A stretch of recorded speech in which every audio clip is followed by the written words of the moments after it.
Well, it's the third week of August and things are really heating up now. Two interesting stories to talk about this week. The first is that Mercedes will not be selling any AMG vehicles with V8s in all of 2022. The AMG name has struck fear in the hearts of competitors and drained our wallet with irresistible sports cars for decades. Since the 1960s, AMG has been racking up racing victories over and over again. But as the world moves towards the inevitable sunset of internal combustion engines, the days of large displacement engines are definitely numbered. If you remember, back in 2018, Mercedes announced the end of the V12 engine. And while these engines are still available in Pagani's and Aston Martins, you can't get one in a Benz after the 2020 model year except in the Maybach. Then Mercedes dropped another bomb last week. They just announced that they have to stop selling all their AMG models for at least the 22 model year. The models that are impacted included the C63, the GLC63, the E63, the GLE 580, the GLA 63,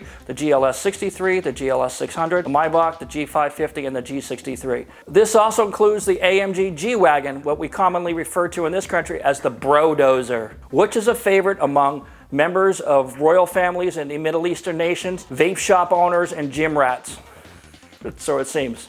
Now these fans will have to move to more pedestrian offerings from other brands, at least through 2022. And with the G-Wagon set to go all electric in 2024, the end is already in sight for the G-Wagon as we know it. That being said, no V8s and no V12s means that AMG's future is uncertain, at least in the short term. So will AMG just be another casualty of the ongoing war against internal combustion engines? Well, that remains to be seen. Not for a while, it seems, because AMG will continue on with hybrid technology. But for the model year 2022, it's more of a supply chain issue rather than a ramped up timetable of moving towards hybrids. The announcement comes on the heels of other seemingly insurmountable supply chain issues inside many other automakers. With COVID now seriously affecting the global supply chain and so many other industries, I guess my question is, what parts from China does the AMG engine use? Is it just silicone chips or are there other components? Because I would have never thought they were importing stuff from China. So there will still be an opportunity to have fun in AMG vehicles in these transitional years though, because Mercedes-AMG has two high-performance plug-in hybrid powertrains coming under the e-Performance name that they're working on right now. One uses a turbocharged 2-liter inline 4-cylinder, which in top trim makes 426 horsepower, and the other is a hybrid version of the twin-turbo 4-liter V8 making 800 horsepower. Now either would be fun on any road or any track, but purists will certainly lament the loss of that V8 grunt. But at 800 horsepower, does it really matter? Honestly, I kind of have a bit of a tough time wrapping my head around the concept of a 4-cylinder AMG just as much as I would with a 4-cylinder M3.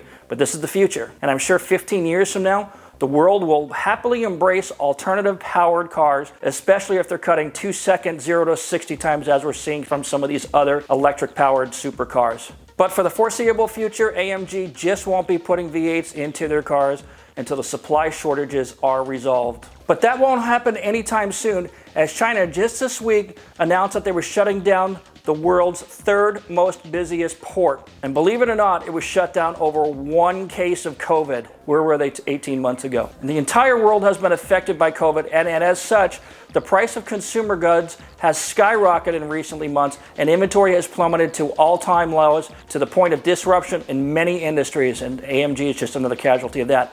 40-foot cargo containers that used to cost $2,000 18 months ago to ship to the United States have now risen to a record of $20,000 per container in July of 2021. That's 500% higher than the same month last year. It's out of control. Manufacturers in a diverse range of industries now are all feeling the pinch, and they're starting to pull back from Chinese-produced products, citing things like pilfering of sensitive intellectual property, poor quality control, workers' rights, human rights, and difficulty dealing with a totalitarian regime. Add to that now the insane cost of shipping from China effectively makes every one of these manufacturers start thinking and rethinking their strategies. It's basically decimated profit margins, and a lot of companies are struggling to have any justification to keep production in China. About a third of the companies with plants in China are now pulling out, with Apple and Tesla announcing that they're reducing their labor force in China by 90%. None of this helps with the chip shortages, of course, and Mercedes is not exempt, and so all V8 equipped Mercedes models are basically shelved for 2022. Mercedes says that this is a temporary move, but we already know that the AMG 63's engine will soon move to a 4-cylinder hybrid powertrain in late 22, as I talked about a little earlier. So they're kind of moving that way anyway. But Mercedes, like all manufacturers, are being forced to move to the electrification doctrine under ever-tightening restrictions with emissions and miles per gallon regulations. Inevitably, the final chapter will mean the demise of internal combustions altogether.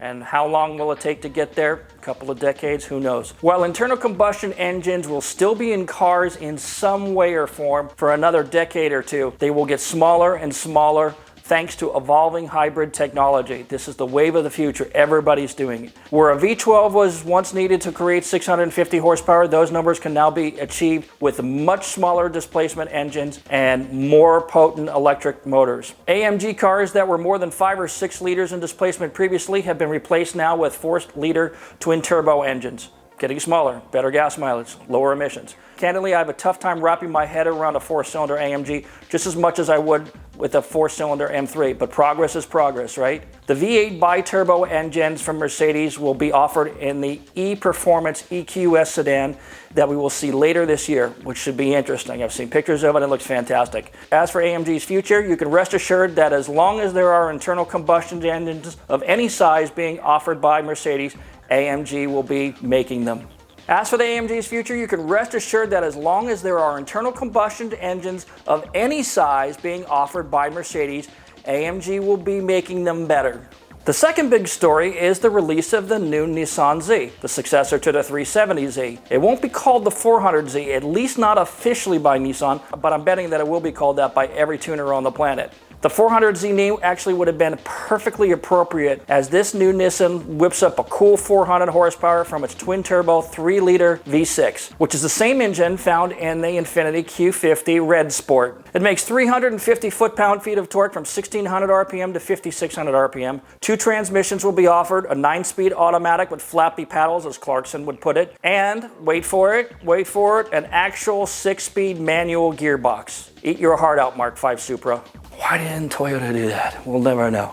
There will be 2 trim levels, Sport and Performance. Sport is the base model, featuring 18-inch wheels and 2-piston front and single-piston rear brakes. The Performance one is the one that you want. That trim level gets you 19-inch wheels, stickier tires, larger brake discs, floating 4-piston front and 2-piston rear calipers. You also get a dual exhaust. The interior is superb. A 12.3-inch LCD serves as the instrument cluster. The LCD infotainment screens measure 8 inches in the Sport model and 9 inches in the Performance model, and are cleanly tucked into the dash, not slapped on top of it like BMW does with that iPad-looking LCD, which just looks horrible. And of course, the 3 sweeping dials of analog gauges rest atop the center of the dash near the base of the windscreen, just as the original Zs had some 50 years ago. Exterior-wise, the design is a modern take on the classic design. The front grille, the car's silhouette, and the taillights are instantly familiar to anybody familiar with the platform. Except for the headlights, which I really don't care for,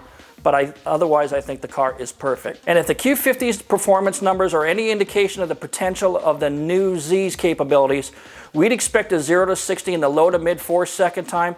Quarter-mile time should be in the high 12s with sticky tires in stock trim.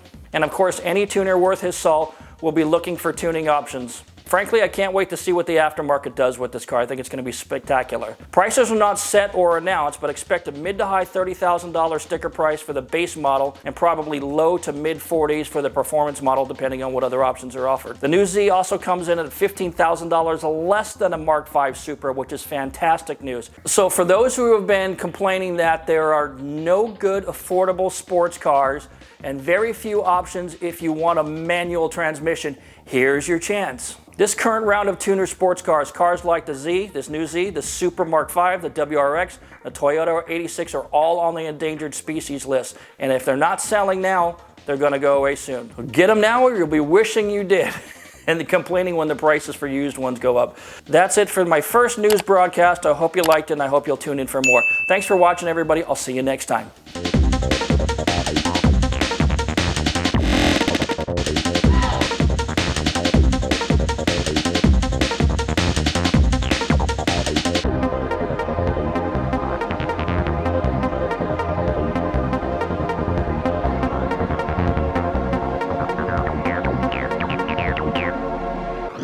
Bye.